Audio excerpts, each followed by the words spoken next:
Wake up. It is showdown o'clock. Here to recap round 2 of the Masters and talk a little bit about the weekend, talk a little bit about round 3 before we tee it up tomorrow. First off, I want to touch on yesterday's stream. I did the stream just like this yesterday live. I was talking to a bunch of people in the chat, but for some reason it didn't go to the YouTube channel.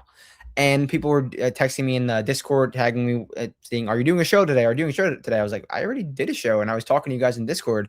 Nonetheless, we got it fixed, and it was up around 9:30 p.m. Sorry about that little delay if you wanted to watch it on replay, but we're on time today. Hopefully, this is streaming live, and you can watch it afterwards like it's no problem. But nonetheless, here to recap a little bit of what we saw in round 1. So let's bring the score. Sorry, in round 2. Let's bring the scores up in round 2, talk about a little bit how each guy did what. So bear with me as I share my screen. Here we go.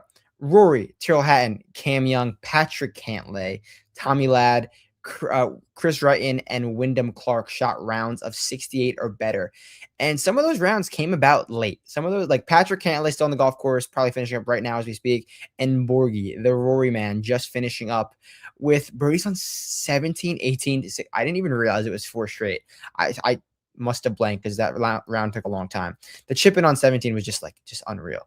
So talking about what each guy did, how they did it, a little bit different than yesterday, but at the end of the day, very similar style of golf to what we saw in round 1. It was a lot of obviously nuking. So I'll just go through everyone. Rory, obvious nukes. He's gonna every time he scores well, except for freaking Sawgrass when he won, he wasn't nuking all over the place.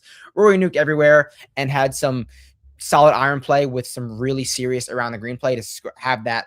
Like he had the build of a -5, -4 solid round with the irons and with the driver. He tagged that +3 around the green today to get that +2 more stroke bonus. So that was just a insane nuke round from Rory taking the slate. Cam Young, nukes plus approach, not rocket science. Tyrrell Hatton and Patrick Cantlay were pure approach, which is not that they're short hitters, but they were just pure approach. They're longer than average, but guys like Rory, Cam Young, Wyndham Clark, Chris Wrighton were all long and approach. So at the end of the day, it's simply ball striking. It is be long. It is pair that long with your irons. And like I said yesterday, you can't get set up to gain strokes on approach if you are not long, if you don't have the ability to be in positions to attack these difficult green complexes around Augusta National. It is not a difficult handicap. It's, of course, we see all year round, and they did kind of soften it a little bit today, which even rewards that stuff even more if you're longer, if you can control your irons from being long. So with that being said, it's the same blueprint for tomorrow going forward. You got to be long off the tee, and you got to be able to tap into the iron play from the length that you are in off the tee. Let's bring the screen back up and talk any wave split and weather for today and tomorrow. So we saw the wave split today. It was basically nothing, and I was surely wrong about the wave split today. I thought it was going to be, even if it was 0.79 and then 0.9, I thought that 0.7 would have been in the morning and not in the afternoon. I know you can say maybe that Rory and Patrick Cantlay late surge might have switched that, but at the end of the day, the numbers are the numbers, and I was wrong.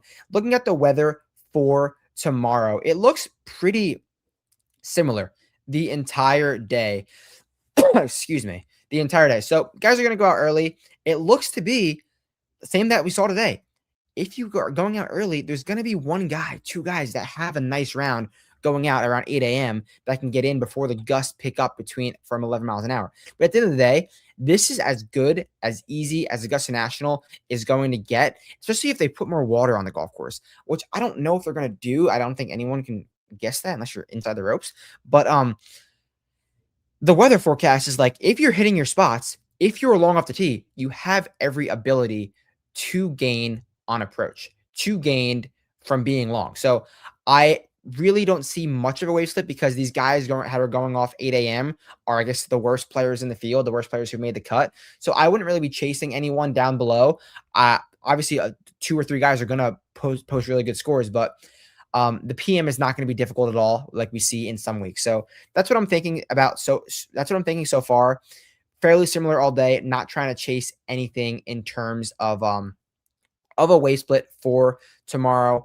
Before we get into some players, some glaring weaknesses, some stats you want to look at, I want to bring up some things that we saw today. So I'm going to switch my screen again and talk about a little bit of our tools, stuff like that, some crazy things that we saw from the Stone, some crazy things that we saw from the Slate plan. So Tyrrell Hatton had one of the rounds of the day. And as you can see, he was highlighted as a pivot. So you didn't have to do any work. All you had to do was simply go onto the site and see how that he was highlighted as a pivot. Also, these projections will be updated in the next few hours, probably the next hour or so. And use the projections, use the Stone I just showed you, and the Slate plan. The Slate plan was, nothing's ever going to be 100% perfect, like we always talk about, but the Slate plan had Wyndham Clark in it. The Slate plan had Patrick Cantlay in it. So if you grabbed Patrick Cantlay, if you grabbed Wyndham Clark, and you went over to the Stone and grabbed Tyrrell Hatton, you probably had a really, really nice round. So those were some plays. Use code BOOTS, get it for free. It is all free if you use code BOOTS. I'm going to put the ticker on the screen while I go into the next segment. Use code BOOTS. It is all free. So where is that ticker? It is right here. Use it. Help me, help you. Now let's get into some of the stats, some of the players that I think could make sense for tomorrow. I am coughing today. Sorry, guys. So here are the stats. Rory McIlroy leads the way. And let's see how Rory is doing it. Let me just update it to make sure it's all up to date. So through 2 rounds, Rory is nuking off the tee, not gaining that many strokes off the tee, surely nuking, gaining 5.5 strokes on approach. That is because he is long. Gaining 4.5 around the green, another 4.5 putting. That is a recipe for leading a golf tournament by 6 strokes. I could promise you that much. I could definitely promise you that much. So what we are looking for tomorrow in tomorrow's round is guys that are long. I'm still going to go with the same build that we looked at today. Guys that are long have this little L in data golf. Guys that are showing some signs on approach, and guys who might be around 0 around the green or 0 putting have some room to pop. So let's start down below. Guys that have that potential morning to start. And Victor Hovland. Victor Hovland doesn't have that long, but I don't necessarily hate this profile. He's getting a stroke and a half at the tee, another stroke and a half on approach. The around the green play is fine. This putter is a little bit worrisome, and like I always say, I don't necessarily love to chase bad putters, but Victor Hovland is like a top 10 player in my opinion, so I don't necessarily hate going to him. He could find anything in a given day, and the ball striking is there from Victor Hovland, so I definitely don't mind that. Let's see if we could find a few more people. Like, this is a profile I want to avoid. Marco Penge. He's long, obviously, but he's losing 3.5 strokes on approach. He's not just going to find his iron play tomorrow, all short game, but definitely an avoidable profile for sure. I went to Scotty Scheffler today, and he did not play well. So hand up, I was definitely a little bit wrong there with Scotty Scheffler, but he's a golfer that I could be willing to go back to because he has a similar profile. Nuking off the tee, long. The putter is a little bit worrisome. So far, Xander Schauffele, I think he is a great profile. I think Xander Schauffele is a perfect profile. He's gaining over 7.5 strokes ball striking, and he is about flat around on the putting greens and losing 2 around the green. The around the green have kind of been plaguing Xander a little bit, but we know he's a great chipper. We know this is not truly who he is, and this putting number is really what I'm looking for. He's about average on the putting greens, which means he's not putting that bad, but he has room to grow. The ball striking is there. The ball striking has been there. Xander is going to win soon. I also don't mind Jake Knapp. The iron play is not horrible, but it's not great, meaning there's room to grow. He is fine with the length, fine on and around the green, so I don't mind that at all. If Ben Griffin had a really nice round today, I do worry a little bit, but look at all the short game. He's losing strokes off the tee, barely gaining an approach, and gaining over 6.5 strokes. Short game might be a fade for tomorrow. And then Chris Goddard. He does this a lot. This is a very vintage Chris Goddard profile. He does really good in 3 categories, and then 1 category is just a 0. So I don't think this putter is definitely necessarily going to gain because he can win like losing strokes putting or being a 0 putting. He can win being a 0-1 approach. But I think this profile is fine. It's sustainable for another -3 round. So at whatever price he is, I think it's fair for what he brings to the table. And up top, like Tommy, it doesn't fit that bill of like being the long guy, being the super gainer on approach, but he's gaining on approach and he's really having a nice putting week. That's Tommy. He's all green. He's doing everything good, which I think is a fine profile. So that's going to bring me to the one golfer that I am on. I know I skipped the contest selection. I will do that after I do the one golfer that I am on. So the one golf, I love this comment. I'll get to that after. The one golfer that I am on is, drum roll that drum. Searching him. I'm command Fing him. Command F begins with an L. He's a pretty guy. Here we go. You know who it is. Ludwig Aubert is the one golfer that I am on. He does not have the greatest stat line in the world in terms of, I mean, it's not the worst. Is what I'm looking for, is what I'm getting at. There's room to grow. So Ludwig is obviously very long off the tee. That is not a hot take. Ludwig is one of the longest players on tour. He is gaining 6 strokes on approach, 6.6 strokes on approach, losing 2 around the green, losing 2 putting. Now, if that was someone in the middle, like a 7K price guy, I'd be like, all right, I don't want to chase this. The short game is not enough. But Ludwig, like Victor, a top 10 talent, the ball striking is there. He needs one thing to click, whether that's a short game or whether that's the putter. If one of those clicks, why can't Ludwig shoot 600 tomorrow? Why can't he? Maybe if he didn't have Joe Scoverin on the bag, then it'd be a lot easier for him.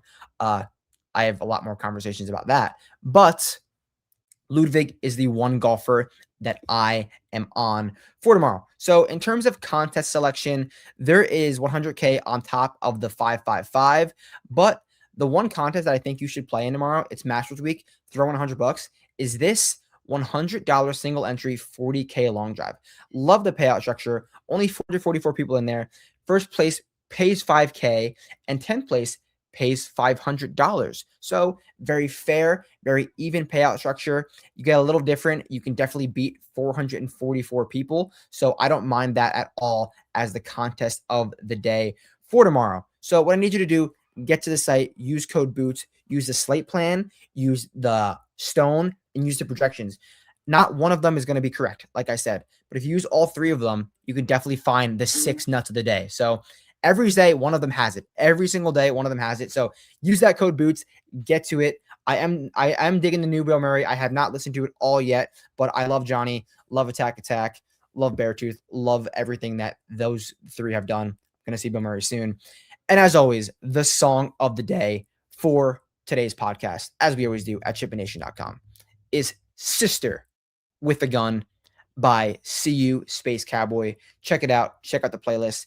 And as always, let's ship it. If you have any questions, you know where to find me. I will catch you guys tomorrow for Masters Round 4. Peace out.